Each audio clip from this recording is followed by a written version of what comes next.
Assalamualaikum warahmatullahi wabarakatuh. Selamat pagi dan salam sejahtera untuk kita semua. Kenalkan, nama saya Utari Yuniatri, Eskapnes MKep. Saya merupakan salah satu dosen tetap di Stikes Hang Tuah Tanjung Pinang yang berhome base di program studi Profesi Nurse di Departemen Keperawatan Gawat Darurat dengan NIDN 1023079002. Pada kesempatan kali ini, izinkan saya untuk menyampaikan pernyataan diri dosen dan unjuk kerja Tridharma Perguruan Tinggi atau PDD UKT-PT dalam bidang pengajaran. Saya akan menjelaskan salah satu mata kuliah yang saya ampu, yaitu Keperawatan Gawat Darurat 1. Mata kuliah Keperawatan Gawat Darurat 1 adalah salah satu mata kuliah yang wajib diikuti oleh mahasiswa program studi Sarjana Keperawatan semester 6 dengan kode mata kuliah SKPA 605. Mata kuliah ini memiliki beban studi 2 SKS yang terdiri dari 1 SKS teori dan 1 SKS praktikum. Mata kuliah ini ditempuh oleh mahasiswa sebanyak 14 pertemuan tatap muka teori dan praktikum dan ditambah dengan 1 pertemuan UTS dan 1 pertemuan UAS.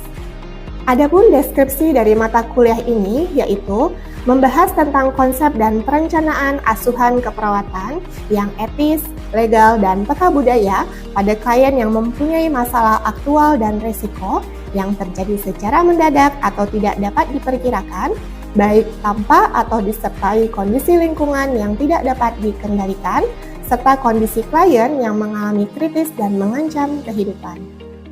Sebagai dosen, saya selalu membuat kontrak perkuliahan di awal yang bertujuan untuk membuat kesepakatan terkait proses perkuliahan termasuk topik pembelajaran dan tugas agar mendapat gambaran pelaksanaan perkuliahan selama 1 semester ke depan.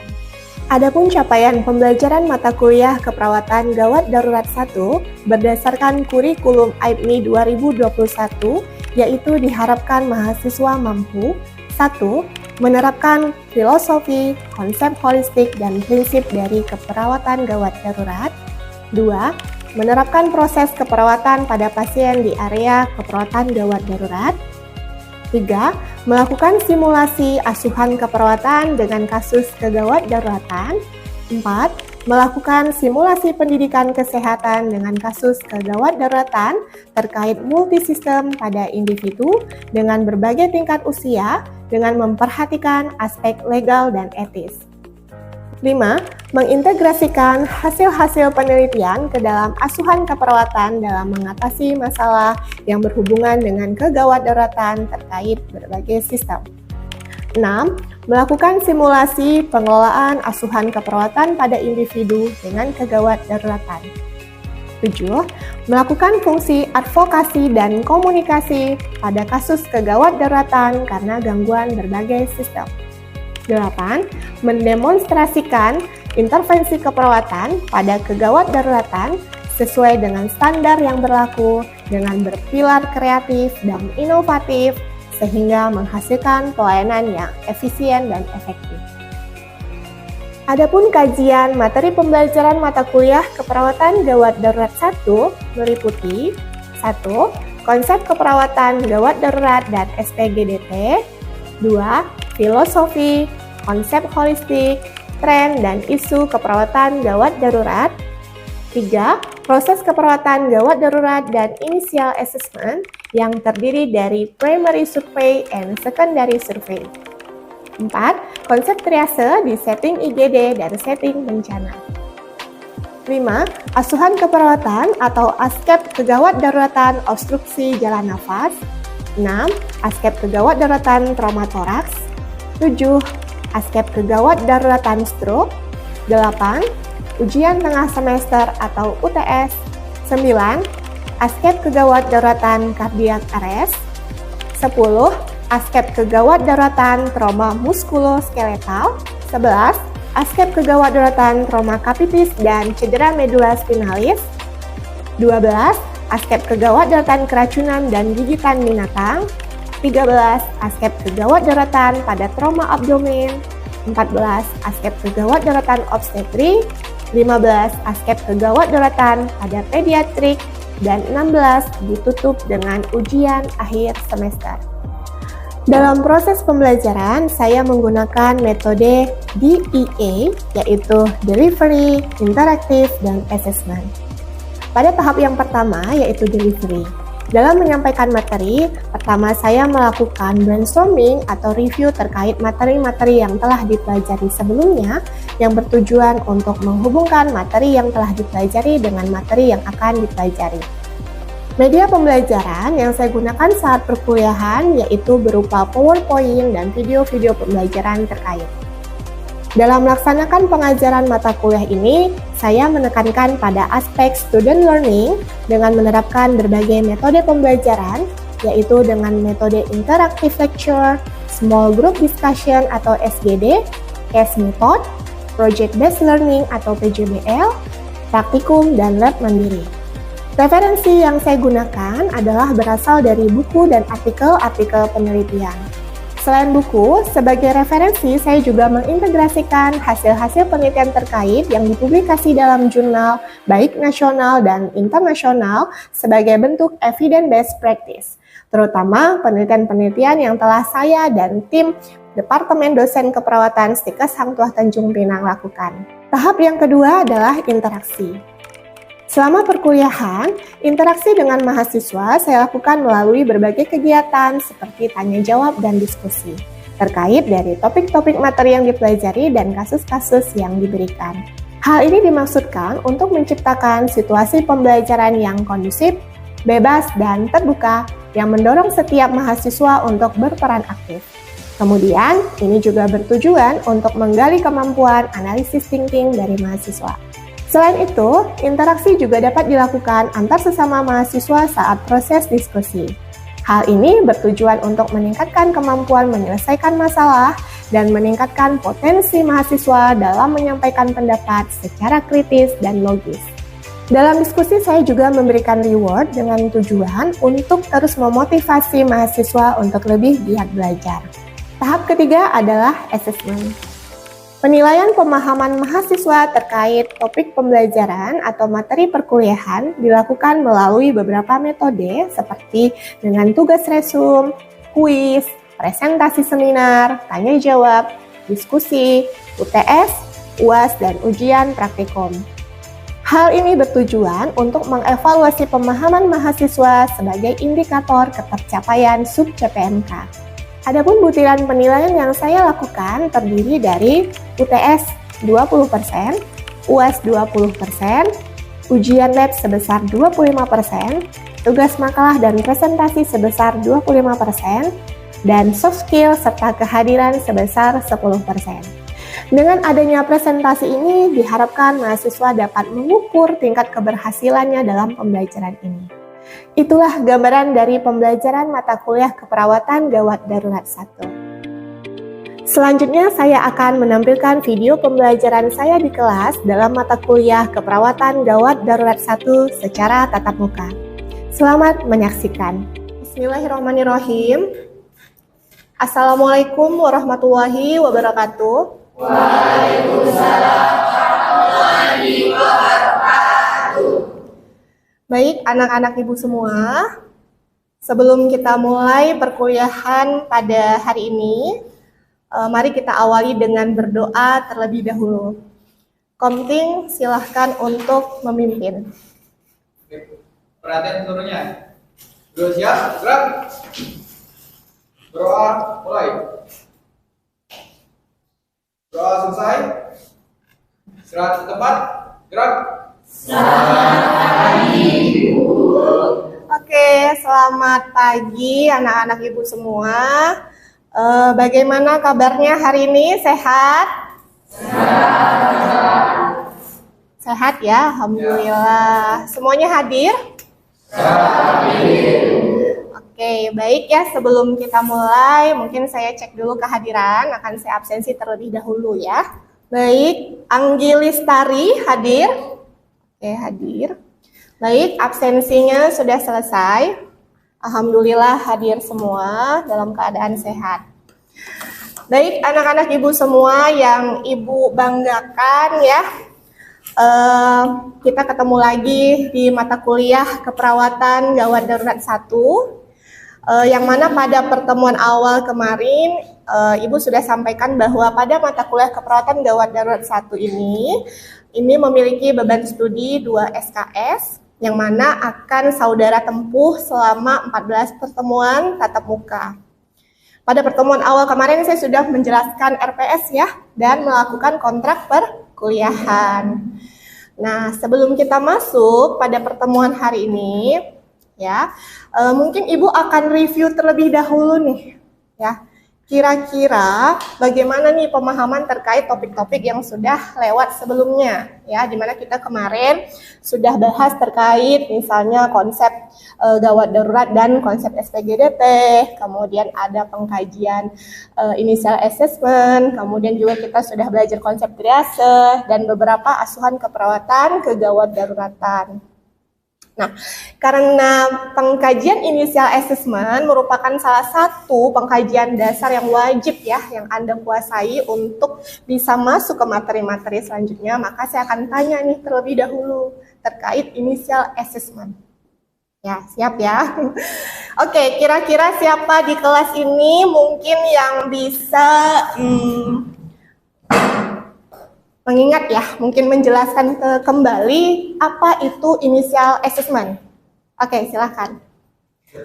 Oke, baik, Arul. Silakan, Arul.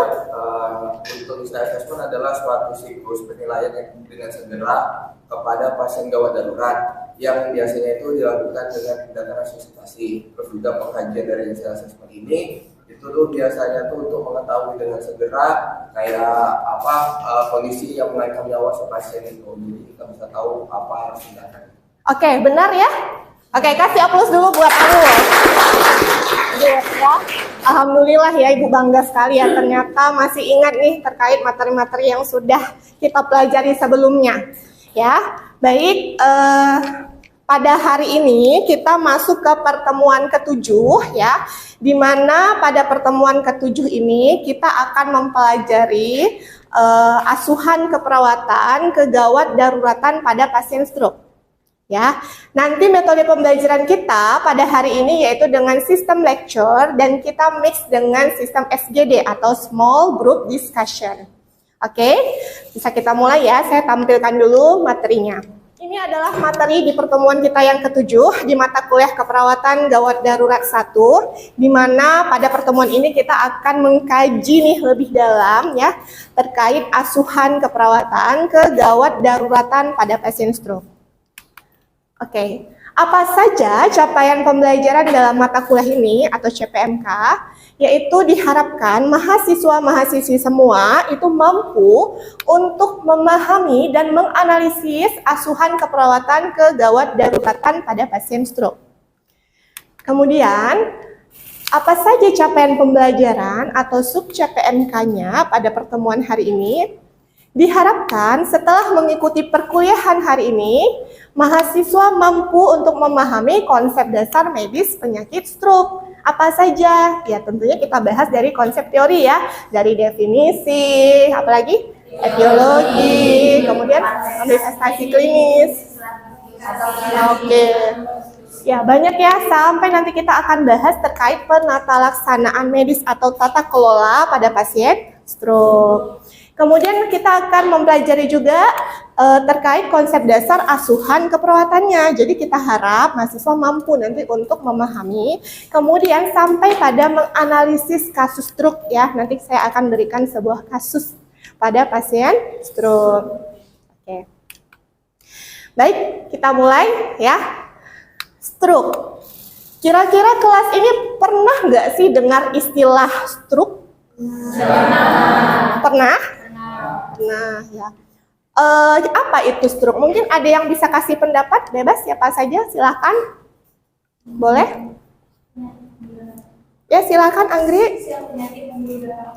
Oke, penyakit pembuluh darah otak, benar sekali ya. Oke, jadi stroke ini merupakan penyakit pada pembuluh darah otak atau cerebral, yang mana pada stroke ini akan ditemukan tanda-tanda klinis yang berkembang sangat cepat, ya. Biasanya itu akan menyebabkan defisit neurologik baik vokal dan global. Untuk guideline sendiri, ya kita bisa mengacu pada AHA ya, atau dari American Heart Association atau juga dari American Stroke Association ya. Ini tahun 2019. Di sana terangkum bagaimana sih tata kelola pada pasien stroke ischemic. Pada fase ini, fase hiperakut ini merupakan therapeutic window. Ya, jadi penyelamatan pasien dengan stroke ini sebagian besar itu tergantung pada 60 menit pertama dari serangan otak atau onsetnya. Ya. Dan karena ini merupakan kedaruratan medik sehingga perlu intervensi segera untuk mengurangi apa? Kecacatan ya. Oke, untuk rantai keselamatan atau kita sebut dengan chain of survival stroke menurut AHA dari tahun 2020 ya. Jadi apa saja sih yang bisa kita lakukan untuk tata kelola tadi?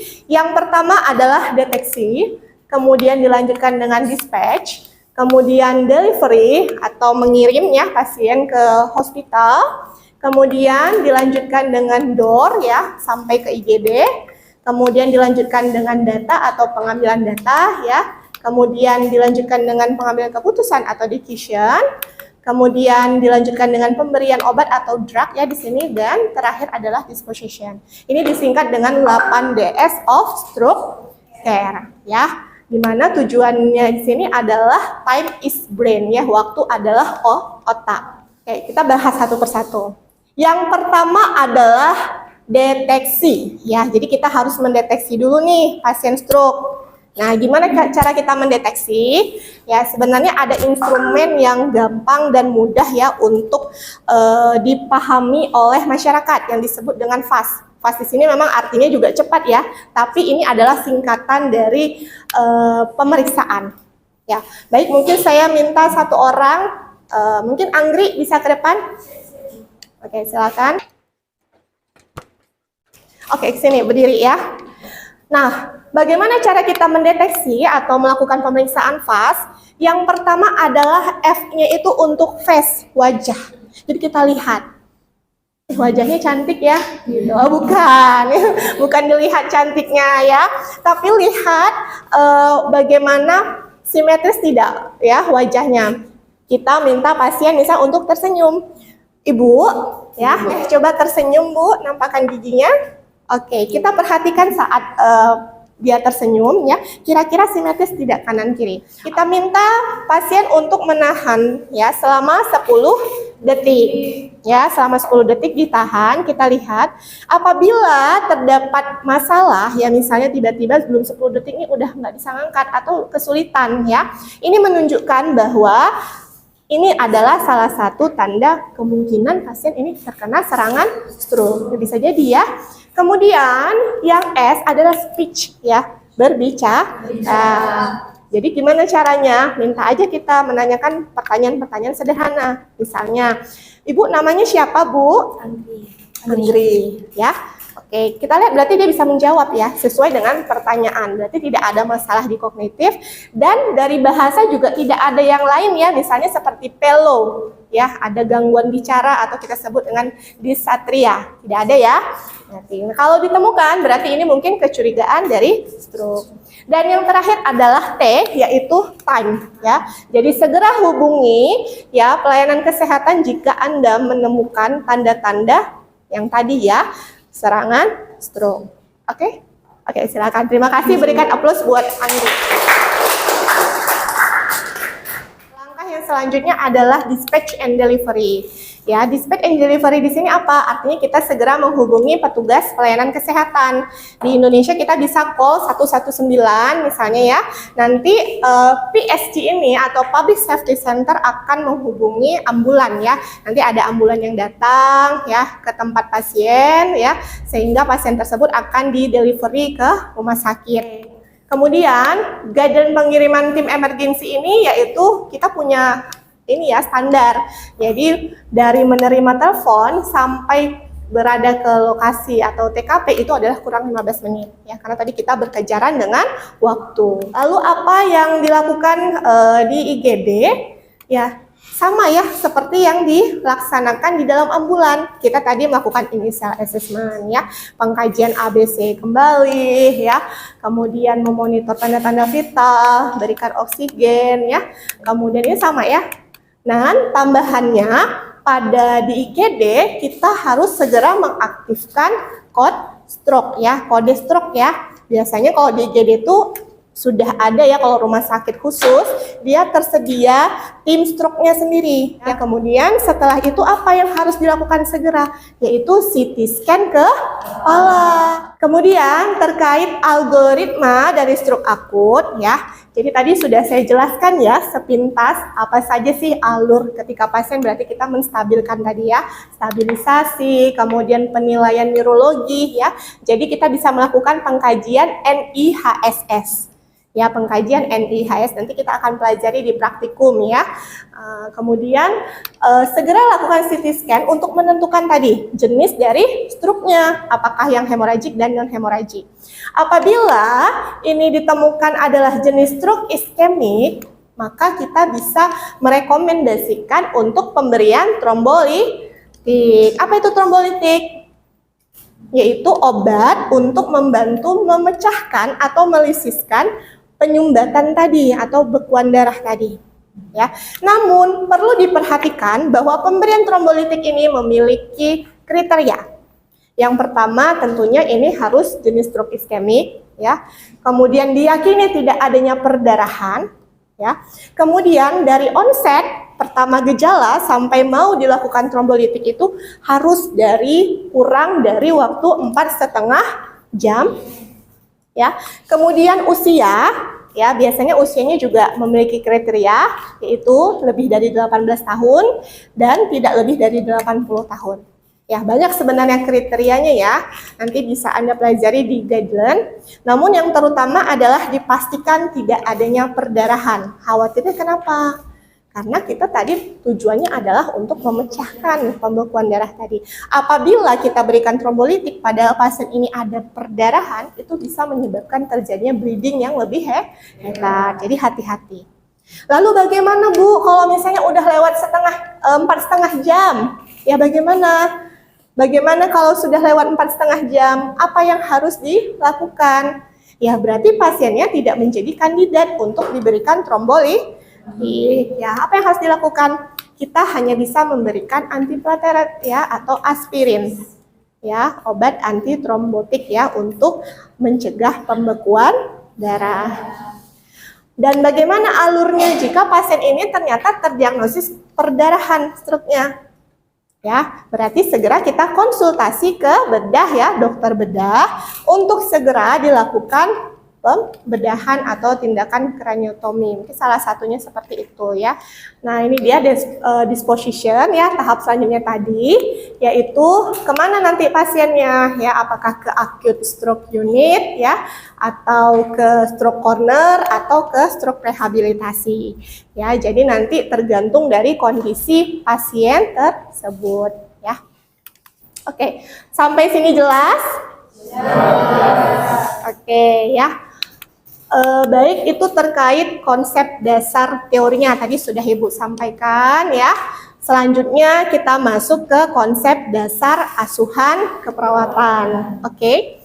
Nah, pada konsep dasar asuhan keperawatan ini ya Ibu ada satu kasus ya terkait penyakit stroke ini.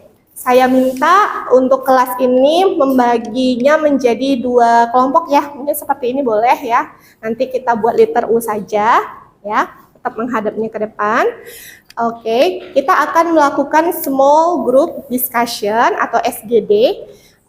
Setiap kelompok saya minta untuk menganalisis kasus yang diberikan. Kira-kira apa sih diagnosa keperawatan ya yang bisa Anda angkat terkait kasus yang di sini, dan apa intervensi keperawatannya.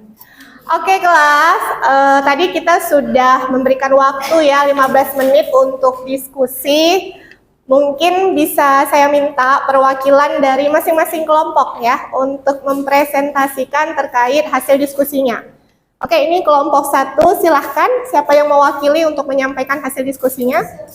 Oke, silahkan Ika, silakan berdiri ya.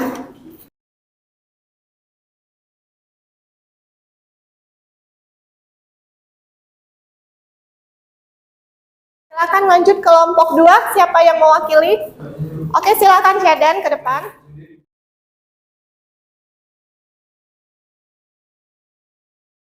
Oke, terima kasih. Berikan aplaus untuk kelompok. Ya, sudah jelas? Kelompok 2 ada tanggapan? Cukup? Jelas ya? Kelompok 1 ada tanggapan? Oh, cukup ya. Oke, baik ya. Mungkin saya akan jelaskan lagi terkait dengan hasil yang sudah disampaikan oleh kelompok 1 dan kelompok 2 ya.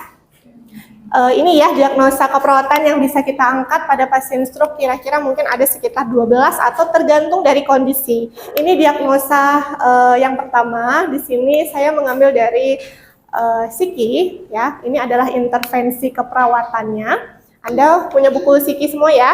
Nanti silakan dibuka dan dilihat. Jadi apa saja yang bisa kita lakukan terkait diagnosa resiko perfusi serebral tidak efektif dan penurunan kapasitas adaptif? Yaitu yang pertama adalah manajemen peningkatan tekanan intrakranial. Ya. Kemudian yang kedua adalah pemantauan tekanan intrakranial.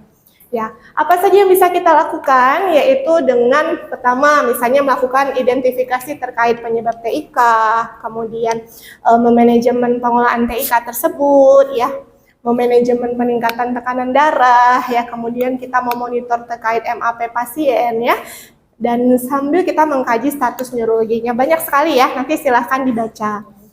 Ya, berikut adalah hasil penelitian yang telah saya lakukan terkait mobilisasi ya. Jadi saya melakukan penelitian bersama tim dosen yang berjudul Effectiveness of Progressive Mobilization Level 1 on Hemodynamic Status in Critical Ill Patient. Ya, jadi ini juga dilakukan pada pasien stroke, di mana dari hasil penelitian yang kami lakukan ya, ini menemukan bahwa early mobilisasi itu bisa memberikan dampak yang signifikan terhadap perbaikan status hemodinamik pasien. Kemudian ini juga bisa membantu pemulihan dan lama perawatan pasien menjadi lebih singkat. Di mana? Di ICU. Pertanyaan saya mungkin simpel aja deh ya. Coba sebutkan ya apa saja tanda gejala atau manifestasi klinis pada pasien stroke yang tadi sudah kita bahas. Silahkan, ada nggak yang bisa memberi ulasan? Oke, silahkan. Oke, bagus. Kasih aplaus buat Granitia ya. Oke, baik ya. Alhamdulillah tadi sudah pembahasan yang cukup panjang terkait asuhan keperawatan kegawat daruratan pada pasien stroke ya. Kita telah selesai, namun saya ada penugasan ya yang harus mahasiswa kerjakan di rumah. Tugasnya apa? Yaitu saya minta masing-masing dari mahasiswa untuk mencari ya artikel ilmiah terkait terapi-terapi komplementer apa saja yang bisa kita praktikkan ya pada pasien stroke ya sebagai evidence based practice. Oke. Nah, silakan mengkaji dan mengulas artikel tersebut. Tugasnya nanti dikumpul melalui email saya yang pernah saya berikan ya paling lambat minggu depan di sebelum pertemuan kita selanjutnya. Oke, siap? Baik, kalau begitu saya sudahi untuk pertemuan hari ini. Kita ucapkan alhamdulillahirabbil alamin ya. Demikianlah video pembelajaran yang telah saya lakukan. Atas perhatiannya saya ucapkan terima kasih. Wabillahi taufik wal hidayah. Wassalamualaikum warahmatullahi wabarakatuh.